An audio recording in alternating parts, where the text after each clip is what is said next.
নতুন জামাইয়ের জামাই ষষ্ঠী। মা দেহ কেডাইছে। আরে বাবা জীবন তুমি। নমস্কার শাশুড়ি মা, ভালো আছেন আপনি? আমরা ভালো আছি সবাই। বাবা জীবন তুমিও পারো, এত কিছু আনো লাগেনি। ওই বেশি কিছু আনছি, ওই তো সামান্য কিছুই তো আনছি।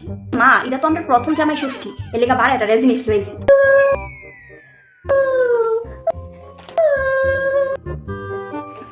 বাচ্চা থাও তোমরা। আয়ো বাবা জীবন ঘরে আয়ো, তুইও আ। 10 বছর পুরনো জামাইয়ের জামাই ষষ্ঠী। ও শাশুড়ি মা, আইয়া পড়ছে প্যাকলাডা।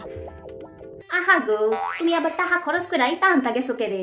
মা নো তোমার লেগে একটা ব্লাউজ আর বাবু লেগে একটা গামছা আনছি। তোমরা আবার এত কিছু আনতা গেছো কেরে, খালি হাতে ওই করতা। আমার মায়াটা ওই কিপটা লগে থাকতে থাকতে কিপটা হয়ে গেছে। আচ্ছা মা, আজকে কি কি রান্না হয়েছে? আইতে না হয়তো খাম খাম শুরু করে দিস।